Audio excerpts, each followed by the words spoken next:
नमस्कार मंडळी अहिल्यानगर जिल्ह्यामध्ये विखे आणि कोल्हे यांच्या राजकीय संघर्षाला आता चांगलीच धार येण्याची शक्यता आहे. कारण विवेक कोल्हे यांची विधान परिषदेवरती आमदार म्हणून निवड करण्यात आली. त्यानंतर येत्या 2 ते 3 दिवसांपूर्वी विवेक कोल्हेंचा राहाता तालुक्यामध्ये जंगी सत्कार देखील करण्यात आला.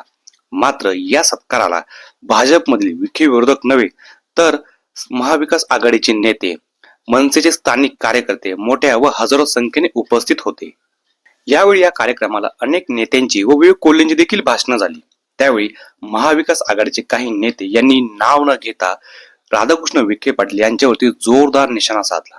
ते असे म्हणाले की पक्ष जरी तुमचा असला तरी माणूस मात्र आमचा आहे. अशा पद्धतीने त्यांनी राधाकृष्ण विखे पाटलांना डिवचलं. त्यानंतर विवेक कोल्हेंचं देखील भाषण झालं. विवेक कोल्हे यांनी देखील एवढं सांगितलं की वेळ प्रसंगी मी कमीपणा घेऊन जनतेच्या कामासाठी राधाकृष्ण विखे पाटील यांच्याकडे जाण्याची देखील तयारी ठेवली आहे, असं देखील विवेक कोल्हे आपल्या भाषणामध्ये म्हणाले.